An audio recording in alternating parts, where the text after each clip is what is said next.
Este podcast pertenece a la red Podcast SN.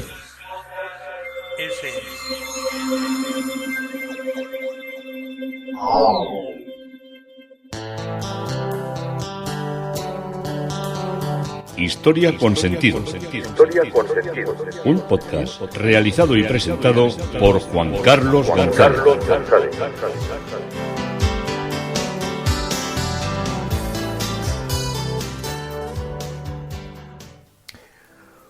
Un saludo a cuantas personas se acercan a través de las redes sociales, de Facebook, de Twitter, de mi página web Historia con Sentido y la red de podcasts Podcast SM. Yo soy Juan Carlos González y un día más encantado de acercaros un espacio de la historia. Hoy el tema propuesto es Cosme de Medici, una celda y una gran biblioteca. Uno de los personajes que siempre me crea mucha simpatía es mi amigo Armando, que está en un restaurante allí, en un restaurante emblemático en Euskadi, en el País Vasco, restaurante Echeverri, que es uno de los dueños. Bueno, los dueños igual son las dueñas de momento sé que son las mujeres, pero probablemente los maridos también tengan algo o parte que ver allí. Y siempre cuando vamos a ese sitio es muy amigo de mi mujer y es exquisito en el trato, en la atención, con todas las personas que hemos ido una vez y otras por allí, nos lo hemos pasado de maravilla y siempre hemos charlado, hemos tenido unas charlas muy, muy interesantes y muy jugosas sobre gastronomía, sobre vivencias, sobre personajes de todo tipo, desde teloneros de Madonna a altos políticos y a gente muy pintoresca que ha pasado por ese restaurante. Y me acordé de él, de Armando. Es un nombre que tampoco es un nombre muy repetido, igual en algunos países, en algunas regiones es más repetido, pero Armando no conoce a muchos Armandos. Y en el último viaje que hicimos a Nápoles, pues uno de los días celebrábamos que dos de nuestras compañeras se habían jubilado y bueno, tenían que hacernos un homenaje con una buena cena oficial, por lo menos a la orilla del mar y comiendo divinamente. Así que eligieron un restaurante, La Scialupa, que está en el paseo marítimo en la isla que forma el castillo del Uovo, en Nápoles, en lo más chic, con todos los barcos y los cruceros por allí de los americanos que van y de los berlusconianos que andan por allí, y entonces tuvimos una cena muy, muy, muy agradable. El paseo marítimo de Nápoles es encantador, está todo peatonalizado, hay grandes hotelazos de 4 y de 5 estrellas, todo enfocado para ricachones. Los ricachones siempre tienen todo en los mejores sitios, pero ¿qué le vamos a hacer? También tendrán algún castigo. Algunos tienen el dinero por castigo, como decía un amigo mío. Bueno, entonces cenamos de maravilla y luego ya pues desandábamos el camino, dirigiéndonos pues a un punto donde poder tomar un taxi. Y era una noche de estas caóticas de tráfico, hacía muy buen tiempo, era en pleno mes de julio, y el caos era absoluto por esa parte. Claro, toda la gente había venido allí a tomar el fresco y a pasear, y las parejillas allí a estar mirando el mar y jurarse amor eterno, o al menos eterno, por ese día, y estaba todo muy, muy, muy, muy, muy caótico. Y ya seguimos andando hasta que nos encontramos con una gran rotonda. Y en la gran rotonda pues nos imaginábamos que tarde o temprano pasaría algún taxi, y bueno, pasaban todos, pero todos ocupados. Ya pasó uno libre y nos dice, mira, no os voy a coger porque ya me voy a casa, porque esto está insoportable. ¿Pero dónde hay taxi? Y llamamos por teléfono y me dice, no, ahí en la rotonda hay 3 taxis. Y es que había como una especie como de chiringuito, lo más parecido a lo que sería aquí una churrería ambulante. Pues había allí un puesto de bebidas, de refrescos, y había allí un par de taxis, pero estaban con las luces apagadas. Pero nos acercamos a los señores, y como éramos 6, pues había uno que era con furgoneta, y dice, sí, dice, pero esto es un caos, esto está todo atascado.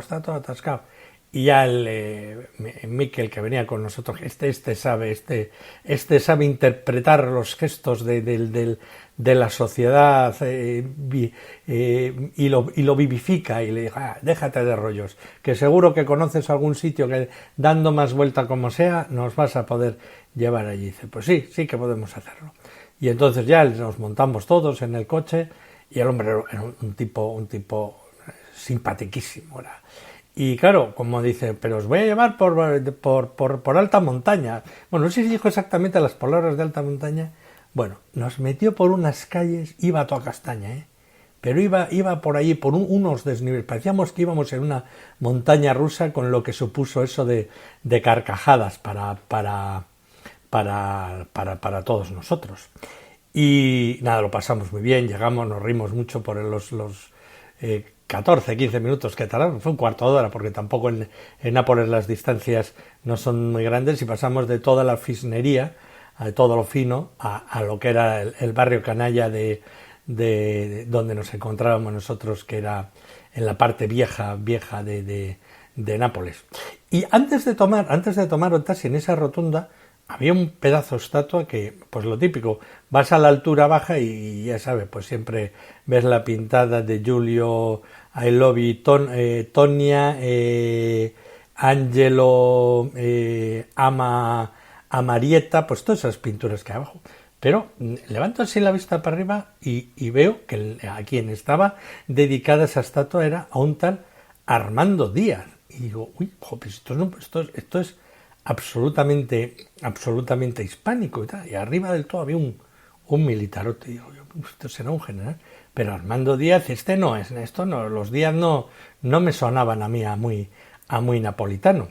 Y entonces luego, luego cuando llegué a casa, Armando Díaz y tal, y era un militar de origen español, que había sido general y mariscal de Italia, fue ministro de Defensa, fue uno de los grandes triunfadores de batallas en la Primera Guerra Mundial, y luego, pues bueno, tuvo en su última etapa de su vida, él era muy monárquico, y por incitación, parece ser, del Víctor Manuel, le apoyó a Mussolini, pero bueno, murió en el 1928, y no le tocó vivir todo lo que era el periodo fascista italiano.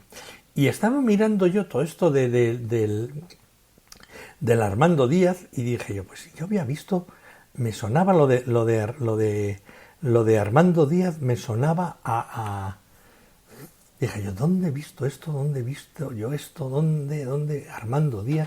Pues lo habré visto en algún punto de Nápoles. Y mirando las fotos el otro día, cuando estaba preparando los podcasts de que estoy haciendo de San Marco de Florencia, que son toda esta serie que os estoy haciendo sobre el tema magnífico en clave y sobre Fray Angélico, pues me encontré una foto de un embarcadero debajo prácticamente a la altura del Puente Vecchio de Florencia, y allí ponía no sé qué, Armando Díaz, o sea, un letrero grande. Y digo, claro, me sonaba de esto, del Armando Díaz, claro, era el militar, que tenía un trozo aunque el militar era natural de Nápoles, pero tenía una calle o un embarcadero o una parte del paseo una parte de un barrio de Florencia, también se llamaba o se llama con el nombre. Y yo, cuando había visto lo de Armando Díaz, no me sonó a ascendencia española, me sonaba algo portugués, al embarcador me sonaba algo portugués, porque curiosamente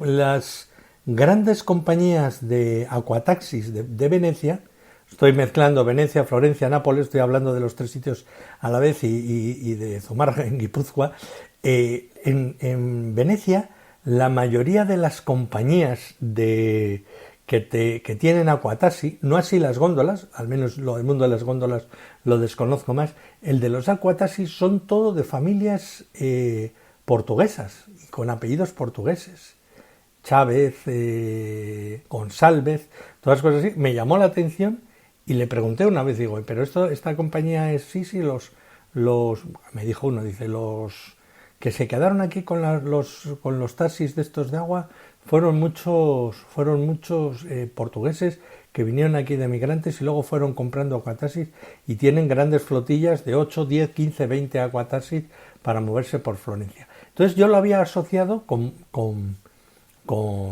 portugueses, pero claro, el embarcadero, me estaréis diciendo, un embarcadero con un nombre con portugueses y ¿qué hay ahí en Florencia, pero para el río? Y dice, pues efectivamente, es de las pocas ciudades que conozco donde hay un servicio también de góndolas para andar por dentro del río Arno y para cruzarlo en diversos tramos hacia arriba y hacia abajo.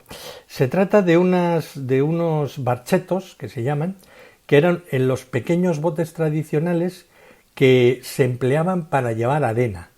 Cuando se precisaba arena para hacer las masas muertas de la construcción y todas estas cosas, pues no se iba ahora con una excavadora y se metía uno en la orilla de un río y cargaba camiones y los cribaba y los llevaba a la obra, sino que iban con las barcas a donde se producían los meandros del río, hacían lanzaban cubos o cestos para que se fuera el agua, iban cargando la canoa con arena y luego la llevaban al punto más cercano a la obra donde estuvieran haciéndolo. Son barchetos. La idea que tenemos de esa góndola con los morros retorcidos y con la culera del barco, la proa y la popa, no voy a emplear, hay que emplear las palabras correspondientes, pues así como girada, no. Esto estoy hablando de unas lanchonas, no son feas, pero no tienen la estética de ese charol negro que tienen las góndolas venecianas, que las hacen tan típicas, tan características y tan bellas. Pero también en Florencia uno puede tener un paseo parecido al de la góndola en un barcheto, en un barco de estos, que eran el modelo de los antiguos barcos que se utilizaban para llevar y traer la arena a las distintas obras dentro de los tramos del puerto, de los puertos, bueno, de los embarcaderos o de los puntos donde se atracaba en la bellísima ciudad de Florencia. Así que tenemos que también Florencia tiene góndolas. Si algún día hacen algún concurso de estos que ahora están tanto de moda en la televisión y te preguntan, ¿hay góndolas en Florencia? ¿O dónde están las góndolas? ¿En Florencia? ¿En Venecia? ¿En Venecia y en Florencia? Pues la respuesta correcta es la tercera. También hay góndolas, también había un embarcadero de Armando Díaz. Armando Díaz no era portugués y Armando estaba muy feliz en mi pueblo atendiendo a las gentes de su restaurante. Y como nos han traído lo de las góndolas a Florencia, pues volvemos a acercarnos a un personaje muy importante que guarda relación con la celda número 39, que era donde nos habíamos quedado. Y la celda 39, como os dije en el último episodio, es donde se encuentra la adoración de los reyes, liberada durante la última restauración, como os dije, de todo lo que eran añadiduras, arbustos y repintes que lo habían hecho con posterioridad. Y la representación de este suceso en la celda en la cual normalmente estaba ocupada en sus visitas y se hizo el proceso primero para el Papa y luego para Cosme II, puede entenderse fácilmente como el don ofrecido a Dios por el Gran Duque con la ocasión de ser el sostenedor de los dominicos de San Marcos y por tanto de hacer de ese convento un enclave muy glorioso. El cortejo que figura en esta adoración de los reyes da testimonio de un acontecimiento extraordinario, que fue el Concilio de Florencia para la unificación de las iglesias romana y griega, celebrado en Florencia durante los años 1449 y 1444. Y en el centro del cortejo, donde converge la línea de fuga, aparece un misterioso astrónomo que tiene en la mano una esfera armillar, tal vez Zoroastro, que a través de los astros predijo la venida del Salvador. El fresco no tiene una fácil lectura estilística por la presencia de zonas degradadas y no muy definidas, como es el caso del manto de la Virgen, que estuvo repintado de azul y de otras cosas, como antes dijimos. De igual modo, se cree que por ser este un trabajo que precisaba de tal rapidez y de ser muchos los personajes, el maestro angélico tuvo que rodearse de abundantes colaboradores para poder trabajar a la vez en cada uno de los personajes, pero siempre bajo la idea global de Fray Angélico. ¿Quién era este Cosme de Medici? Pues Cosme de Medici había nacido el 27 de septiembre de 1398 en Florencia y fallecería el 1 de agosto de 1464 en Careggi, Italia. Cosme de Medici el Viejo, Cosme el Vecchio, al fallecer su padre, que era Giovanni de Bizzi de Medici, Juan de Medici, en 1429 tenía 40 años. Por eso ya entró a gobernar mayor, por eso le llamaban el Viejo. Y desde hacía 9 años su padre le había cedido su parte en el negocio. Es considerado el primero de la dinastía de los grandes hombres de negocios florentinos. Su popularidad entre el pueblo llano eran los artesanos, trabajadores a los que les prohibía muchas veces organizarse en gremio y por lo mismo estaban marginados de la política, le enfrentó con Rinaldo degli Albizzi, quien lo hizo poner preso, acusándolo de malversación el 7 de septiembre de 1433 y posteriormente lo hizo desterrar a Padua durante 10 años. Luego se estableció en Venecia. Ya veis qué relación tenían, Venecia, Florencia, los estamos saltando constantemente. Y Cosimo de Medici fundó allí una filial veneciana de los Medici y aglutinó desde allí, con el dinero que empezó a sacar rápidamente, a todo lo que eran los descontentos y la lucha para hacerle retornar a todas las familias que eran contrarias y que querían mandar en la señoría. Y lo que hizo fue los Albizzi, que eran los que le habían desterrado, y sus aliados, que eran los Peruzzi, los Strozzi, los Frescobaldi y los Ricasoli, no confundir con los ricachones. Bueno, pues a todos estos los hizo desterrar. Cosme de Medici se había casado con Contesina de Bardi, de quien desciende Pedro I el Gotoso y Giovanni de Cosimo de Medici, y haciendo que Lucrecia Tornabone se uniera en el matrimonio con su hijo Pietro el Gotoso y que Ludomía Acuole lo hiciera con su hijo Pier Francesco. ¿Con esto qué consiguió? Pues con esto se granjeó la cooperación de la alta burguesía florentina. No obstante, pocas veces Cosme de Medici se involucró directamente en las magistraturas oficiales. Prefería ocultarse tras los parientes y amigos y mandar desde la sombra que estar liderando todo lo que era la lucha, el poder político, que ya había visto que lo único que le podía llevar era a la cárcel y a las revueltas. Cosme de Medici sirvió de árbitro cuando la firma de la Paz de Lodi, el 9 de abril de 1454, cuando Venecia y los demás estados italianos reconocieron la soberanía sobre Milán de su aliado Francisco Sforza. Y Cosme de Medici era un hombre de gran cultura, preocupado de engrandecer su casa, de enriquecer sus colecciones y su biblioteca, así como por la salvación de su alma, de alguna manera. Y su nombre está unido a la Academia Platónica, que dirigía el gran intelectual Marsilio Ficino, y viajó mucho, haciéndolo en el séquito del Papa Juan XXIII, del cual su padre era el banquero. Asistió al concilio de Constanza, donde debido a la traición del emperador Segismundo, Juan Hus y Jerónimo de Praga fueron quemados y aun el mismo Papa fue encarcelado. Años después, Cosme pidió a Donatello la ejecución del mausoleo del infortunado Papa muerto en el año 1418, que es, aunque también se rumoreaba también que claro, le encargó el mausoleo, porque gran parte de su fortuna es la fortuna de Juan XXIII, que es un antipapa y que está enterrado en el baptisterio de Milán, que es una tumba preciosa. La última vez que estuve la estaban restaurando, estaba tapada con con un andamio y con un toldo y no la pude ver. Cosme de Medici se rodeó de famosos contemporáneos, de pintores, de escultores, de arquitectos, de poetas, de sabios, bueno, de todo lo que tenía que ver con la ciencia y con la filosofía.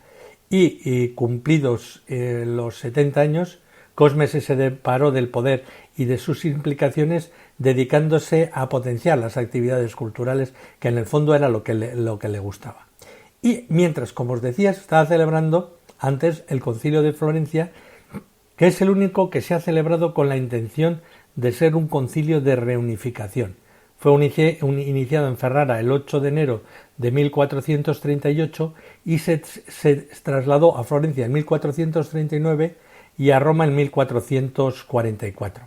La sesión inaugural llevó a una discusión sobre el purgatorio, que era una de las cosas que luego dentro de pocos capítulos vais a sonreíros, no porque cada uno puede creer en el purgatorio y en lo que quiera, sino porque en Nápoles hay una iglesia de la que ya he hecho el podcast y ahora estoy alternando unos con otros sobre el tema del purgatorio, que es el purgatorio de Santa María del Arco del Purgatorio, una chiesa muy interesante que rodea todo este mundo de la muerte y de los enterramientos y de las calaveras y de los esqueletos que les encantan a los napolitanos, digo bien, ando con tanto lío, Nápoles, Florencia, Venecia, que muchas veces me voy de un sitio a otro. Bueno, pues los griegos acabaron prácticamente por la presión económica y por la presión teológica a aceptar la unificación, con sus variantes y con el respeto de sus instituciones. Y la bula Cantate Domino del 1442 marcó la unión con los coptos, que eran de tendencia monofisista. Entonces hubo una serie de momentos de reencuentro, de no reencuentro, que al final se decidió la unión, pero no se practicó la unión. El éxito del concilio fue muy limitado porque las tensiones teológicas eran enormes.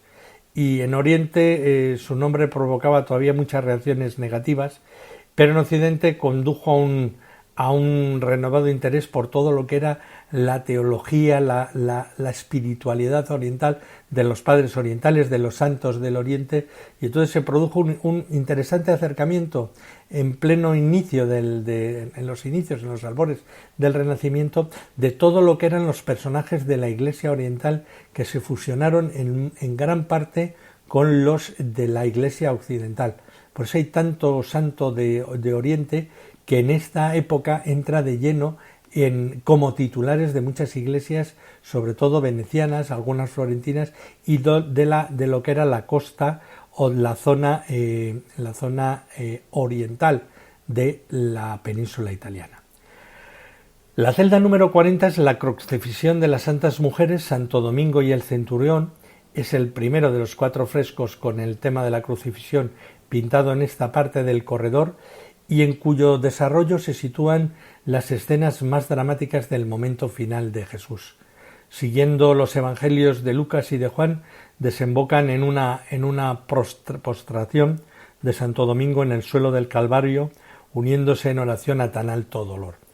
El fresco, como los siguientes, de mayores dimensiones, y las composiciones horizontales provocan una sensación surrealista al emanar del blanco fondo con el que se funde en una especie de penumbra que da un sol en eclipse pintado de negro, que tiene indudablemente un valor simbólico ante la gran pérdida del Hijo de Dios.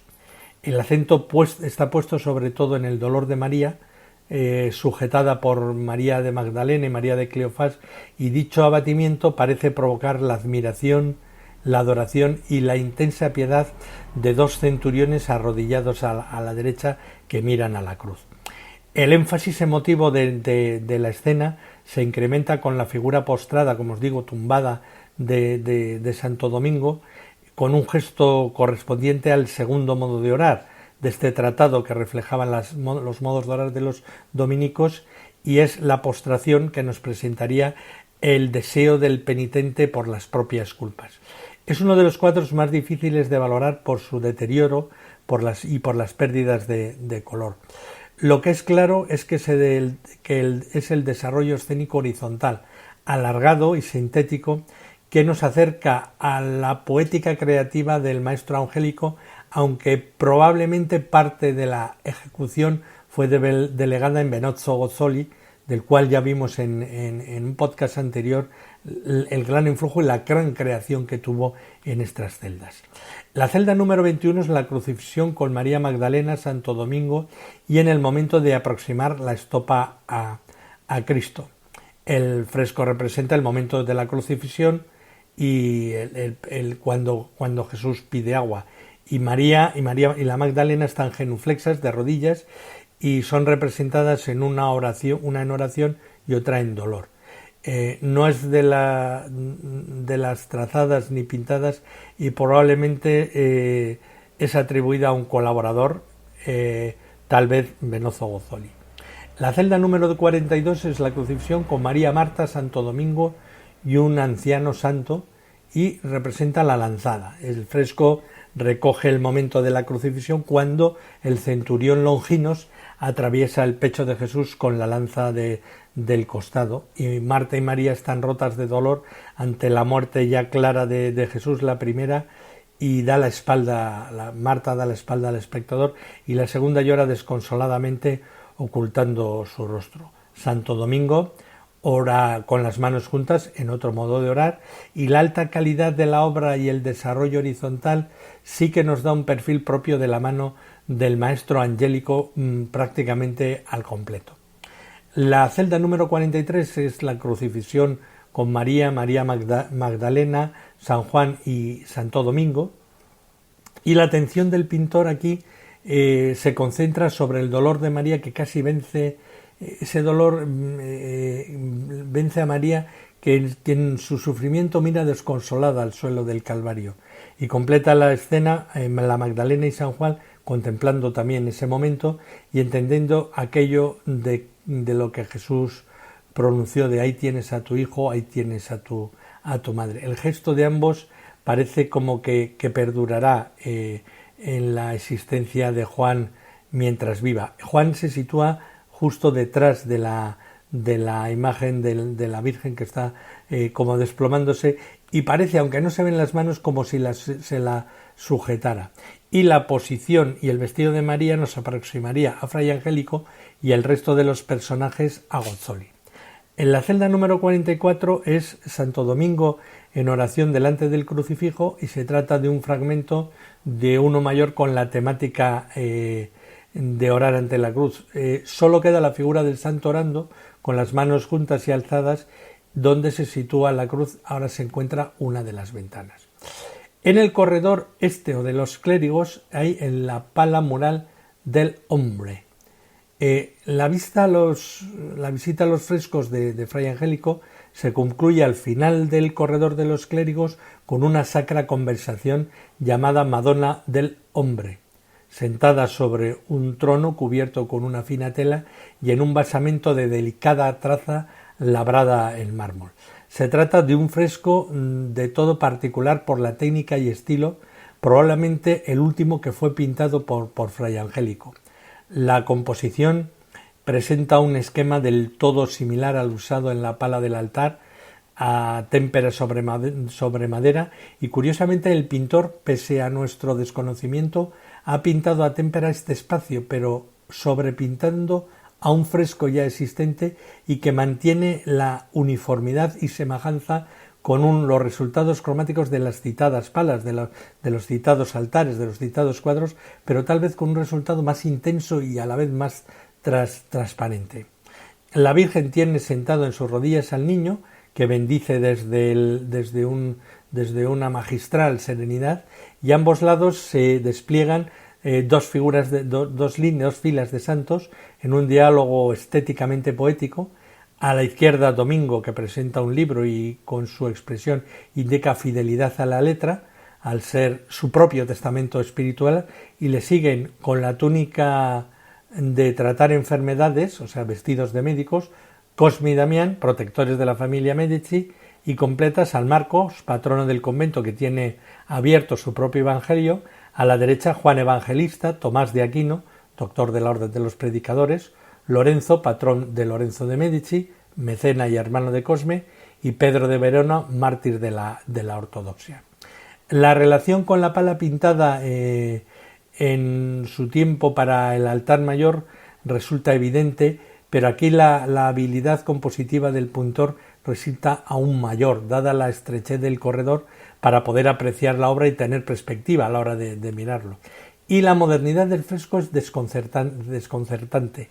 La arquitectura clásica representada y los efectos de la luz la convierten en una obra de la mayor madurez del maestro, como del 50 del 400, cuando Fray Angelico, en plenitud creadora, regresa de Roma, si bien otras teorías apuntan a una datación de la pala de la iglesia, coincidiendo al terminar la pala de la iglesia hacia 1443, y otros la relacionan con frescos de otras celdas de 1444, pero se avanza lo que es la autoría del maestro en el año 50.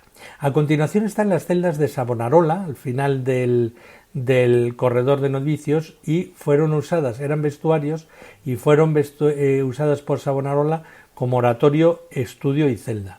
El oratorio sufrió transformaciones y ampliaciones en 1701, cuando los padres dominicos decidieron reunir allí las obras de Fray Bartolomé, ferviente seguidor de Jerónimo, que habían permanecido en su poder y que hoy se exponen en la planta baja, como vimos en la sala dedicada al pintor.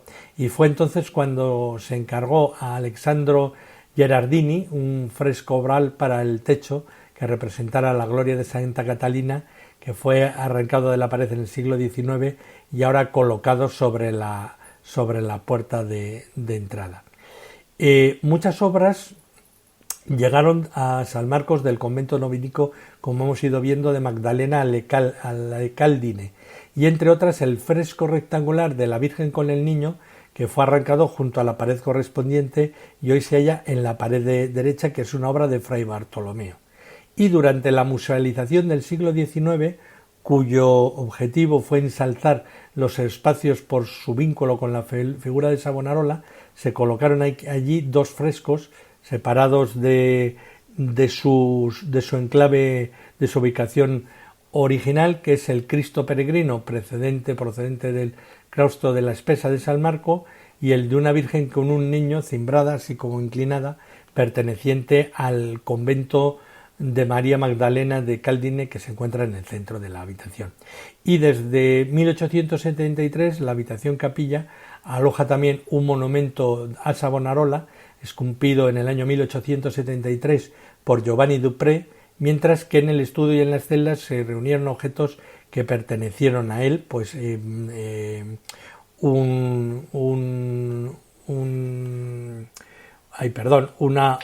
una de las cosas que llama mucho la atención es un crucifijo que era ante el que él oraba, parece ser que es de un anónimo veneciano recientemente restaurado y de autoría de Mayano, que era un gran escultor y un gran arquitecto, un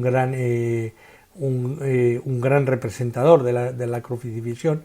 Está también la capa de Savonarola, dorada al convento por Jacinto María Marmini, que la había recibido del pintor Vincenzo Danini, porque luego hubo un gran momento de tráfico y de influencia de todas las cosas que habían pertenecido a Savonarola, que eran ocultadas como unas reliquias, pese a que la Iglesia la había condenado, matado, quemado y destrozado.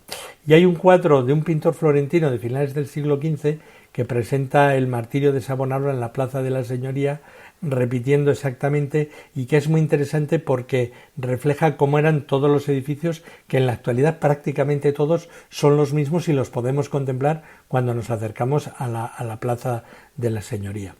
Y la última gran estancia que hay es la biblioteca, que está despojada de las estanterías y que tuvo allí todo lo que era una gran parte del saber de lo que era el mundo de los Medici. Había dos bibliotecas, una era esta, que curiosamente fue una biblioteca pública, y la otra gran biblioteca era la biblioteca que estaba en San Lorenzo y que se conserva, que es para la que diseña la escalera y las dependencias el gran maestro Miguel Ángel. Dentro de lo que era el mundo de la biblioteca, ¿qué hay? Sobre todo quedan cantorales miniados, excepcionales. Podríamos hacer un capítulo de ello, pero creo que es demasiado técnico.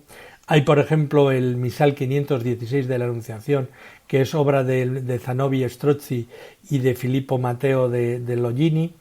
Hay el Misal 536. Cuando os digo hay representaciones que son el inicio de la página de la canción, de la antífona que se canta el día de esa celebración. Por ejemplo, en el Misal 558 está pintado por el maestro Fray Angélico en 1430 en el martirio de San Pedro de Verona, que es en el momento que lo matan, y es cuando se inicia las vísperas de la fiesta. Y luego también están las iniciales de misales y graduales de Fray Angélico pintados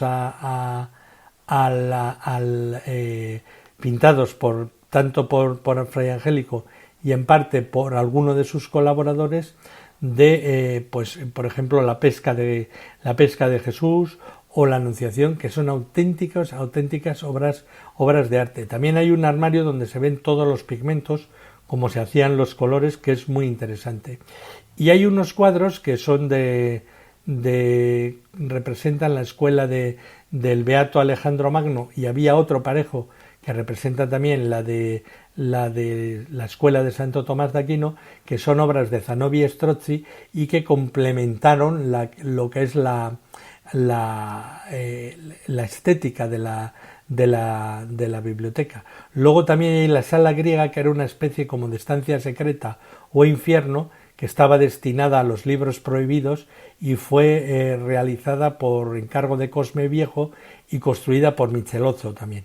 Y se adjuntó a la biblioteca con posterioridad en 1459 y se le denominó Sala Greca porque custodiaba los tratados y manuscritos raros en lengua hebrea, aramea, caldea y árabe, así como otras importantes colecciones ordenadas por materias en estanterías de madera.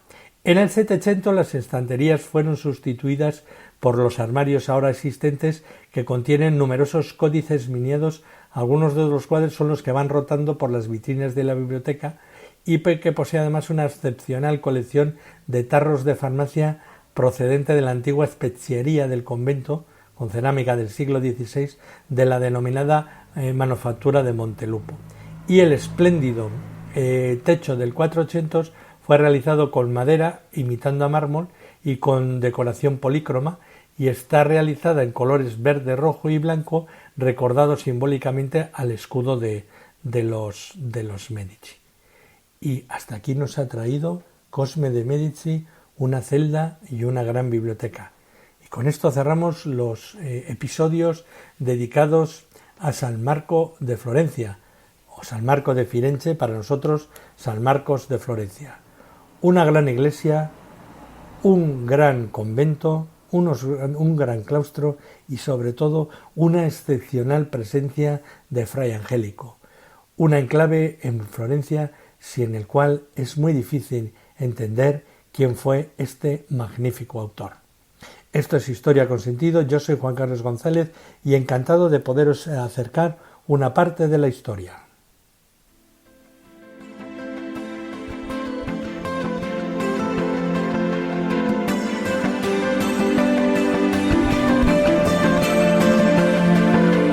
Hasta aquí un episodio más de Historia con Sentido. El podcast que te habla de historias de la historia, sucesos, eventos, como si el ayer fuera hoy. Síguenos a través de iTunes, Spreaker o iVoox. Contacta con nosotros por correo electrónico escribiendo a podcast@historiaconsentido.com. Nuestra web www.historiaconsentido.com.